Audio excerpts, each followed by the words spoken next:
and this will be given by Dr. Hart, and he will focus on the question which already has been discussed a little bit on the impact of mobilization on long-term outcome in ICU. Please. Thank you.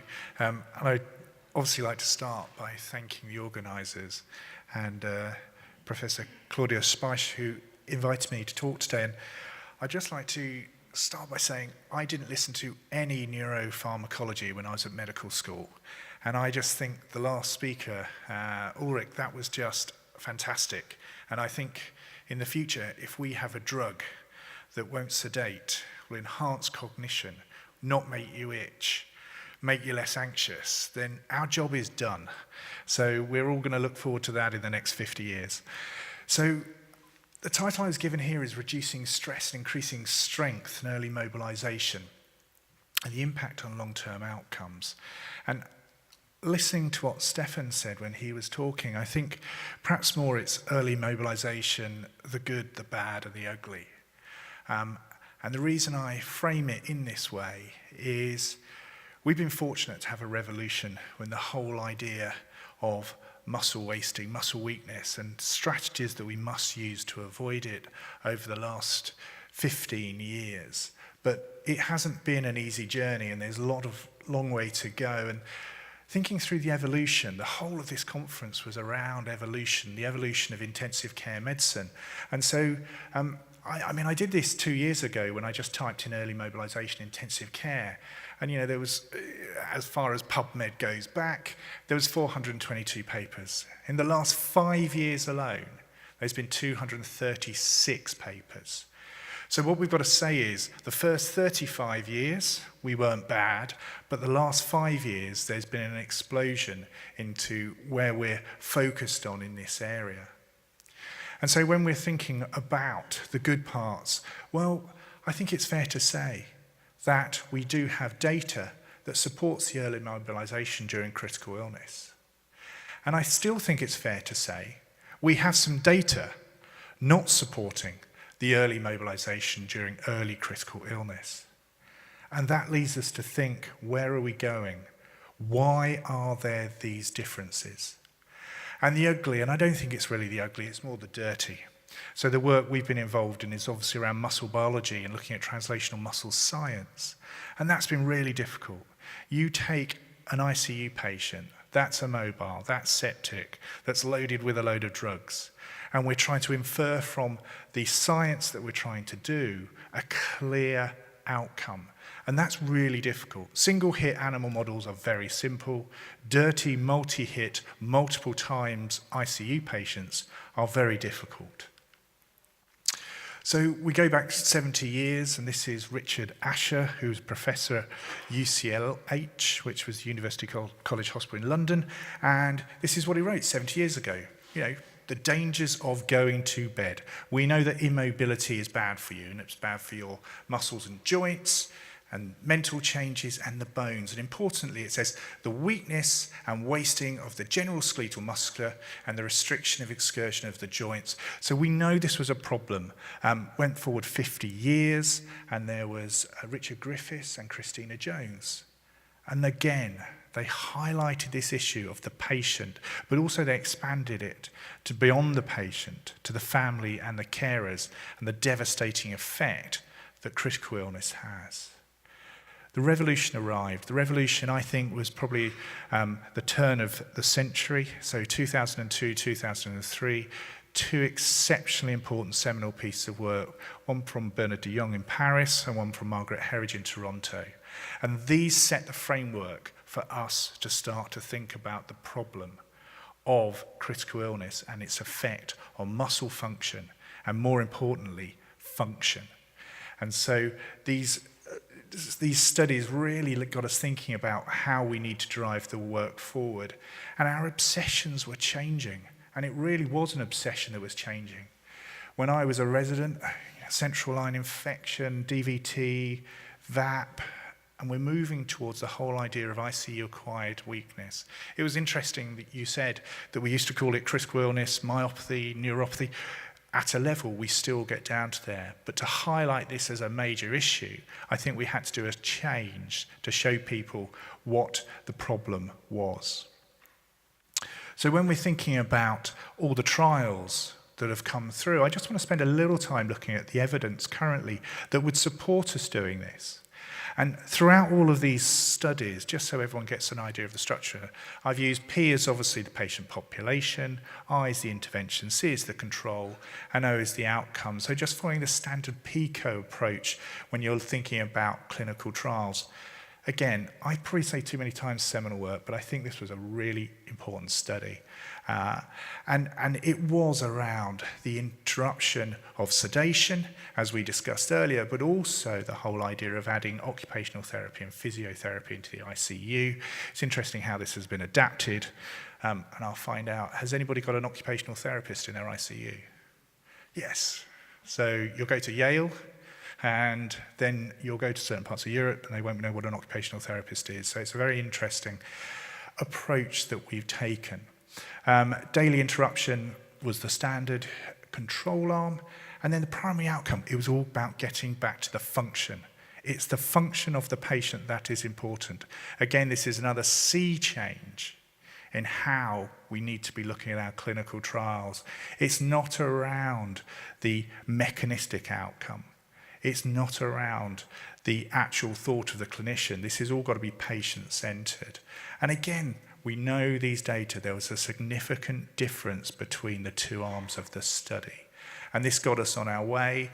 This was briefly talked about by Professor Shahabi earlier, and this is a multi-center international study, Germany, Austria, and the US. And again, it's looking at mobilization and the surgical ICU patients, using early go-directed mobilization. And they used the scoring system, which was a surgical optimal mobilization score, which goes from 1 to 4. So this is a very narrow-ranging score, but this is what they used as the primary outcome. They also, within the primary in the outcome, they used a modified FIM score, the functional independence measure. So again, we have the standard care arm, and this was a positive study. I told you this score, this surgical optimization mobilization scale, maximum is 4, minimum is 1, and so there was a difference between the two groups. Interestingly enough, when you look at hospital mortality, although at the P 0.09 level, it seemed to be, when you look at the study, higher in the treatment group. I don't think this intervention is causing that effect, but it tells me about the types of patients that we're enrolling into these studies. And it tells me how sick they are, because we would normally see coming through our ICU generally a 20% mortality, and then another 10% mortality by the time they leave the hospital. I think that's what we're picking up here, and I think they probably had a lower mortality rate in the standard care arm. So we've got two studies that would support us using early mobilization, both in the ICU, in the surgical patients and the medical patients. And when I'm talking early, we're talking in the first few days. If you looked at the Schweikert study, it was within 1.5 days compared to over a week. So where is the data telling us something completely different? So single center studies are always very interesting because you get experts doing expert things and they show a difference. When you put it out to a multi-center study, you can see whether this holds true. And this study was from Mark Moss from Colorado, and these were medical ICU patients. Again, intensive physiotherapy. And I go on to show, when you're thinking about a trial, you have to think through the PICO. You have to think, if it doesn't work, is it the population? Is it the intervention? Is it the control group is too good? Or is the outcome wrong? And these are very simple strategies to try and work out why a trial would be negative or neutral. And so this again against the standard care arm, and when you looked at the primary outcome, which was a physical measure at 4 weeks after completion of the treatment, you saw no difference between the groups. Really important. But they had physiotherapy delivered. They know they collected the data of the interaction of the physiotherapist with the patient. And so we see that the patients are receiving the intervention. So you have to say here the intervention has been delivered, but it hasn't had an effect. Is the effect because the outcome is wrong, or is the effect because the target population is wrong? So this is the latest study. It was published in JAMA, which is Pete Morris's study, which is a single center study. Again, it's medical ICU patients. Here we go. And this was, again, a study where they had the standard rehabilitation of physiotherapy against standard care. There we go. So against the usual care. And there was no protocol in the usual care arm. But they still were to get physiotherapy as required, and that was for 5 days a week, whereas the treatment arm had physiotherapy 3 times a week. This was an important study because it had hospital length of stay as the primary outcome. It's interesting when you think about studies. I don't know whether I would think about using hospital length of stay as the primary outcome, because that's a very much a healthcare utilization outcome. I think we need to get smarter with these kind of studies and think about cost effectiveness, because cost effectiveness will bring into account the quality of life of the patient as well as the cost of the treatment, which will be enrolled into the length of stay.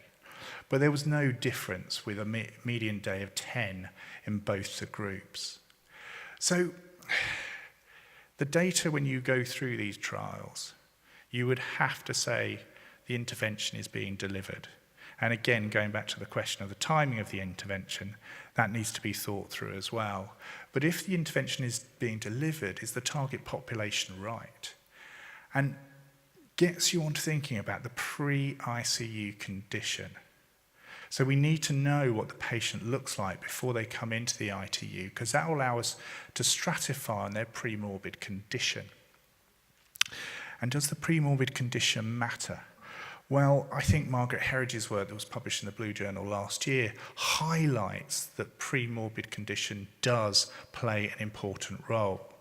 And here you see it's the length of stay in the ICU, which they divided up into greater than 2 weeks or less than 2 weeks, and then again stratifying by age. And they then divided this into, or used the FIM score, which is the functional independence measure, to identify these patients, and they've categorized these patients based on their recovery.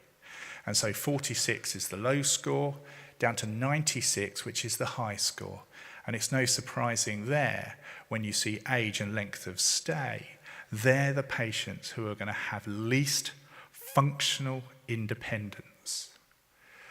And this is data that we published last year, which supports this. Because what we actually looked at was patients from our muscle ICU study, and we looked at them between 12 and 18 months after discharge. And what we were interested to see is what their physical activity was, what they were doing. And we measured physical activity using step count monitors. And we also measured their health-related quality of life. Getting back and supporting Margaret Herridge's data, where you see age is important, we actually divided our groups into with chronic illness and without chronic illness. So these are the patients who are carrying COPD, heart failure, chronic kidney disease, against those patients that were relatively well prior to admission to the ICU. And you see here that the days of ventilation, ICU lengths of stay, and hospital lengths of stay between the groups is very, very similar. And in fact, their acute physiology, how sick they were, was similar as well. But what you see the difference is whether they actually had chronic illness. And I want to highlight to the right-hand side of the slide, I want you to look at the ICU survivors with chronic disease. These had a low level of activity, which was significantly lower than the ones without chronic disease. And so it's very important for us to identify the patients who have chronic disease as they're coming into the ICU. And indeed, when this is a spider plot for health-related quality of life with the usual domains that we see in health-related quality of life, but the importance of this is, on the outside, we have all the, is the control group. The next bar in is actually the patients without chronic disease, which have a better health-related quality of life. It's the guys in the centre with chronic disease where we have this gap, this excess impact of the pre-existing chronic disease on their health-related quality of life. And so we feel that with the guys without chronic disease, we may have an importance there in the fact that rehabilitation may bring them back, or indeed, they may actually have a trajectory of recovery in terms of self-recovery. Thinking through other factors where we're going to understand which patients we need to target.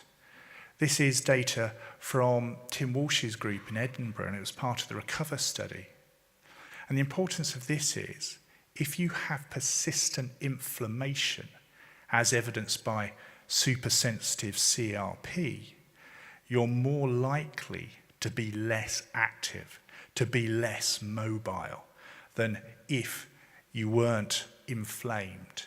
And I think that's really important. We talk about when you're acutely unwell, immobilization, inflammation.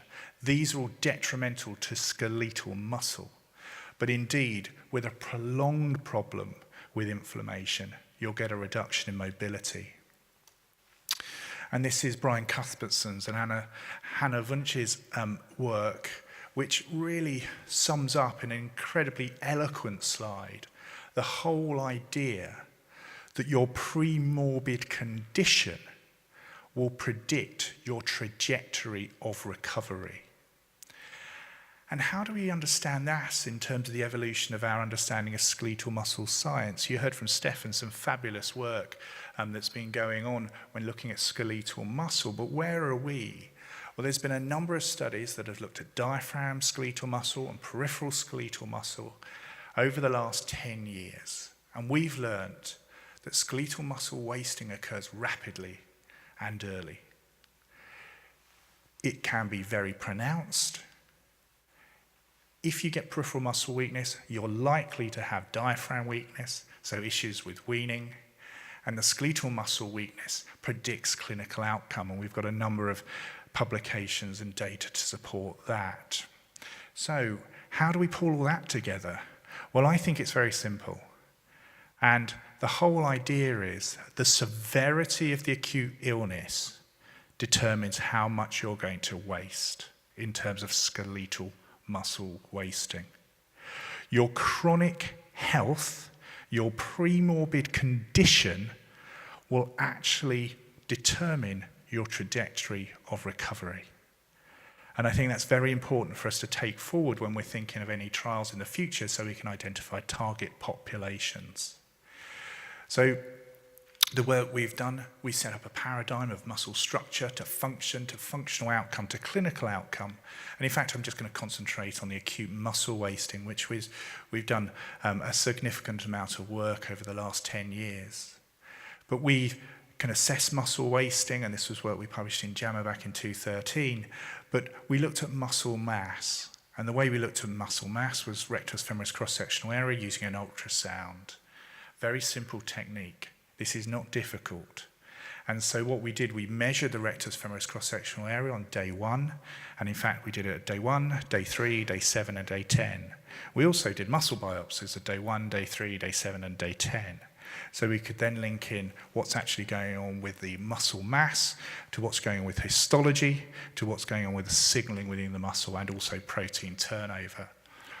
Importantly, we found patients with single organ failure, the severity of the illness was less, did not waste away.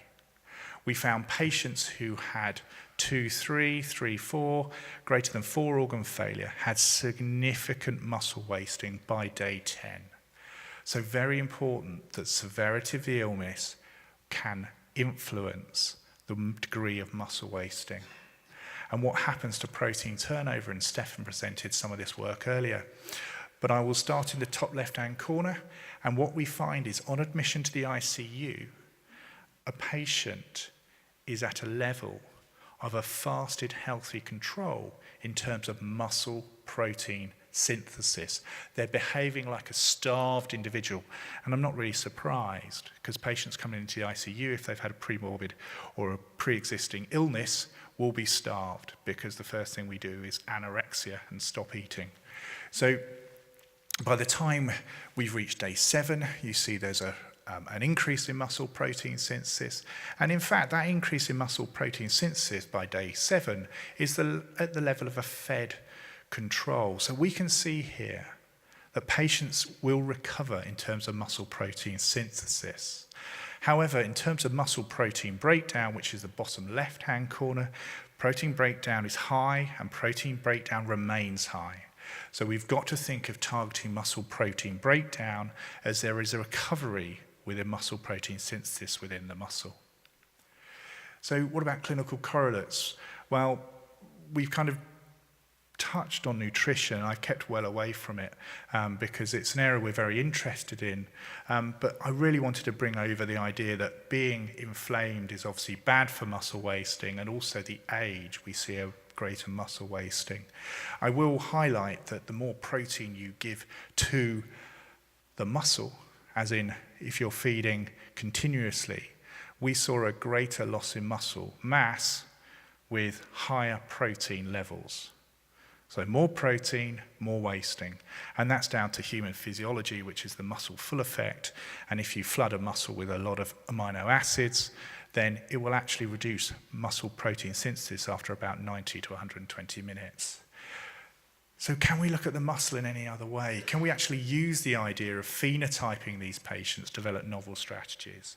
Well, this is work that we're just putting together now, and it's incredibly complex. And this is incredibly complex multi-dimensional network analysis. But we're looking at the energy within the muscle itself. We want to understand the change over the first week in terms of the bioenergetics. And what we put into the model was the hypoxia, inflammatory signaling, protein homeostasis, obviously a vast array of clinical physiological data that we had, as well as all the lipid and drug nutritional delivery. We're obviously concerned that if you're loading a muscle with a lot of lipid, it's going to cause problems. And then obviously carbohydrate nutrition delivery. And we use these to look at muscle mass over the first 7 days. Now, I'm going to just tell you to relax and be calm. Yeah, so relax and be calm. So when I look at these data, I have to sit in a very dark room. It's very quiet because it's incredibly difficult to take on board the messages that come through here. But this is the network analysis that we've been using, and just to give you a little heads up, a green is a positive correlation, a red is a negative correlation, and how weighted the line is tells you how that correlation, how strong that correlation is. So these are very sophisticated techniques. When Stefan said that they didn't find, with MRF or Achogen, they didn't find a correlation, I'm not surprised. These are kind of concert signaling pathways. These are really very, very complicated, and I don't think any way we'd get simple correlations from this. But we've pulled together all the data that we had from our patient groups from our first study. And indeed, what we've done is gone through and look at this network analysis. And the important messages are that ATP, creatine, and phosphocreatine are directly related to muscle wasting. If you're low in ATP, it makes muscle wasting worse. And I think that was kind of the comment that I was trying to engage with earlier, which was that we have to be careful when we're stressing a muscle, which may be low in energy content. The hypoxia and signaling pathways are related to anabolism. So that's really important for us because it tells us, yes, we want to reduce inflammation. Yes, we want to treat hypoxia. But this is actually first data that shows it's related to the anabolism. The impaired muscle anabolism we see is not directly related to the mitochondrial content. So although I'm saying the ATP is low, there's some other pathways being affected here because we don't think it's actually directly related to the mitochondria. And in fact, loading the whole system with lipid, when you think of propofol and all the feeding we're giving, that doesn't change ATP availability. So the lipid content is probably bioenergetically inert. So I think that's really important in early critical illness if you're thinking about feeding patients, that perhaps we won't use any lipid because it's not really doing anything at all, probably not doing any harm, but nothing else. In the muscle, when you look at it histologically, we stain with a fat stain, pseudone red, and you can see lipid droplets throughout the muscle. The difference between the detailed observational physiological studies and the trials looking at nutrition. Again, nutrition was mentioned earlier. We've got these physiological studies which tell us that feeding should be good, or that feeding is actually having a detrimental effect, such as this study. And so we just need to be clear, but it may explain why the trials have been negative to date. And ATP synthesis in critical illness is similar despite the differences in the feed. There's other substrates going on here, and that's why I think the future targets will be looking at alternative non-fat fuel sources. We need to think about more non-invasive ways of looking at mitochondria and mitochondrial dysfunction. And we need to target nutrition going forward. And we need to target exercise going forward based on your hypoxia and your inflammatory state. Again, it's getting the target population right in the clinical trials. And for feeding, it's the content and the timing. And taking onto that the chronic disease. So are we evolving in terms of delivery of early mobilization? I'm going to show you some point prevalence studies, and you'll know whether you're evolving or not. This study is from Australia, from Sue Burney's group with Linda Dennehy, who are major advocates of mobilization. Mobilization was low in patients requiring mechanical ventilation. This is from Peter Nadal, and Peter's data again supports this idea that patient mobilization was shown to be low in patients requiring mechanical ventilation. You'll have read, you'll have heard, you'll have seen a lot of articles which comment on the barriers, and Carol Hodgson put together a document, a manuscript that highlighted the barriers and also almost like a traffic light system to identify whether these were serious barriers or they were just barriers that people needed to get over. And indeed, more recently, we've got a systematic review that's impressed with intensive care medicine. And although here on the left-hand side, the barriers, you can read those yourself because everybody else has written about those, that wasn't the importance of this paper. It was going through the enablers. It's the whole idea of not just saying there's a barrier, but how we're going to get through that. And so they're going to be patient-centered. They're going to be process-centered. There's going to be a cultural change within the unit. You'll have heard individuals say this a number of times and how important it is. An education and training program. And then that moves again into the process. It has to be easy to achieve. And that's, I think, why this is falling down currently. And also, people look at the data and they say a single centre study, which is very, very positive, has not necessarily been repeated in the multi-centre studies. And people can go into the issues of why that is. But we need to then prove this undoubtedly, that this is a good treatment, but that treatment needs to be targeted in terms of the time. Now, long-term outcomes. What should we measure? And I think it's fair to say that is definitely under construction. That is something that we're now coming to terms with and coming to grips with.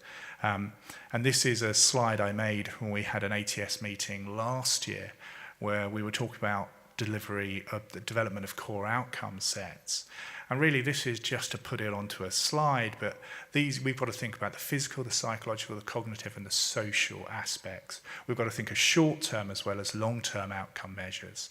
And some of this has been achieved with Brona Blackwood and Danny McCauley because they've published in the Blue Journal about looking at patients receiving mechanical ventilation. The person who is driving this forward, the person who is definitely at the front, and it's great that we're just following behind with Dale because this is so important for us to understand. And this is the This is part of his R24 grant, but this is understand the psychrometric properties of all the outcome measures.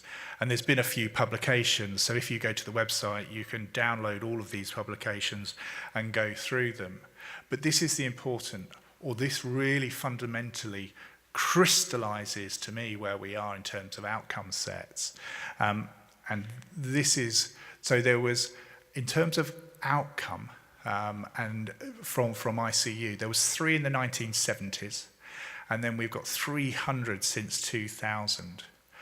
There is 250 different instruments that have been used, and so we need a core outcome set that are valid, reliable, and feasible measures, and that feeds into some work that Bronwyn Connolly, who works with me, and she's our postdoc, who's a physiotherapist who's working to develop core outcome sets of patients post-critical illness. And so this is really, watch this space, because there's going to be more data coming through, more understanding of what we should be measuring. But I think if people take away the whole idea, it's physical, cognitive, psychological, and social as the key umbrella terms, and then we're going to have to come up with the tools that we're going to measure these with. So where's the evolution of intensive care medicine in terms of early mobilization of skeletal muscle science? Well, I think to get this science, we need the science to design the future clinical trials. We can't keep going on having further negative trials. And I think that's mainly around the nutrition, in fact, rather than the early mobilization. I think the early mobilization will be easier to crack. The critical illness, the more seriously you are ill, then the more you're going to waste, which is important, and the trajectory of your recovery is based on your premorbid condition. As we've said, mobilization studies are beneficial, mobilization studies are not beneficial. And again, we're at this juxtaposition of developing further data. So we need to enrich our target populations, focus on the pre-ICU condition, and we need to develop these long-term outcome measures that we can then use interventions which we can show whether they're effective or not. Thank you for listening.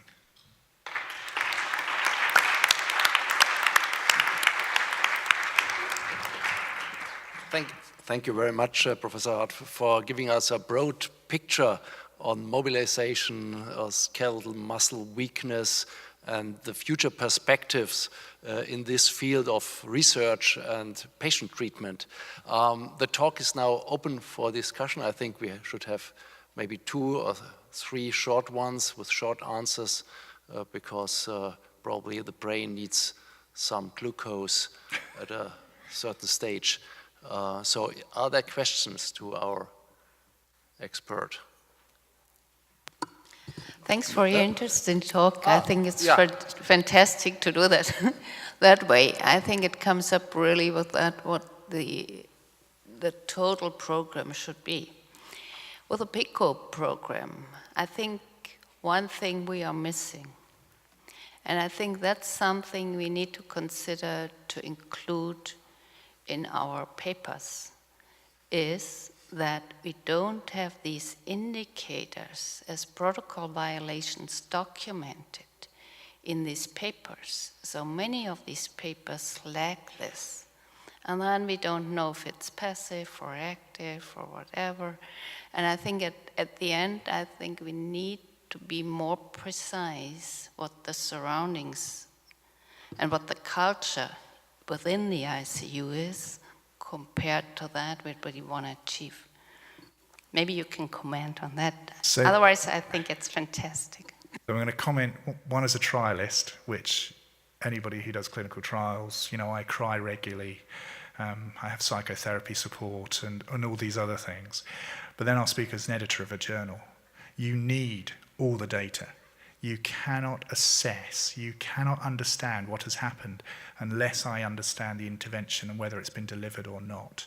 And you just have to keep that in your mind. Is the population right? Is the intervention been delivered? How are they telling me it's been delivered? Why is it being delivered? Yes, there's a positive effect, but did they actually receive anything? And this is where I think we are at the moment, especially with our trials. But where we are now is so much better using as everybody does, clinicaltrials.gov or another registry, it allows us to backtrack to find out actually what people said they were going to do. And if they said they were going to do that, then that's fine, they've done that. What people do is they say, I'm going to do that, but I'm going to report this. And immediately that's a reject, because I don't care that the secondary endpoints are positive. Your primary endpoint is what your trial was based on. Now, the fact if it's a negative trial, I still think it's important, because it stops people doing other neutral negative trials in that way. And every negative trial we've done, I've learned far more from that than the positive ones. One more question from Dr. Weber-Carstens. Niklas, thank you very much for this great talk and for this insight. But you leave us a little bit. What would be the next step? I mean, you showed us a lot of problems, and what should we do in groups or in multi-center groups or international groups to figure these problems? Because you showed up a lot of problems, but what would be the next way? So the roadmap here, or the way I've conceptualized this, is the roadmap needs to be focused on target populations. I think the intervention is, people are delivering the intervention. People are absolutely driven that, they think exercise therapy in this stage is relevant and will improve the outcome.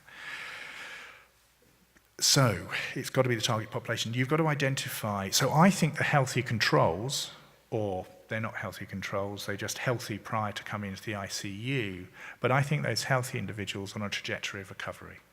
If you were well beforehand, you have a trajectory of recovery, which may actually be faster than any rehabilitation can give you. And I think when you look through Linda Dennehy's work, where she did a continuum, so she took them from the first day of ICU and then gave them training for 3 months and then measured to see what happens a 6-minute walking test at 12 months. Now, Linda's study was negative, but they did some analysis afterwards, and I think this is where trials are very useful. So they looked at all the patients that were well beforehand and all the patients with chronic disease. And in fact, it was substantially obvious that the treatment effect occurred in the patients that had chronic disease. And in fact, the well patients beforehand added noise to the system, because you had these well patients in this group or in the control group, and obviously in both groups, but it just added noise to the system. So I would focus on patients with chronic disease. The reason I'd focus on chronic disease is, let's step outside ICU. Let's step outside into pulmonary rehab. Let's step outside into cardiac rehab. These are effective treatments. So I think we need to be thinking about, we know that targeting those patients is effective in the post-acute stage after an exacerbation of COPD or post-MI. And so I would be thinking that post-ICU, we should be targeting those type of folk, because I think you're going to get the treatment effect with those. However, you're going to have the target population, which will have chronic disease, chronic kidney disease, chronic heart disease, chronic lung disease. You're going to give them the intervention. I've still got an issue with the outcome. I'm still going to say to myself, you look at all those trials, they all had a different outcome. How are we going to do a systematic review of that, apart from saying, well, okay, so they've all got different primary outcomes. And that is really difficult for us. We've got to come up with a set of core outcome measures that we can use, and that will allow us then to start pooling data, which I think is the best way forward. Great. I didn't answer your question at all. Okay, thank you. I think it's time to thank you, Professor Hart, and all the other speakers of this session for their great talks, and the audience for attention. And I just got permission for a 40 minutes lunch break, so we meet again at 2:30 p.m. Thank you very much.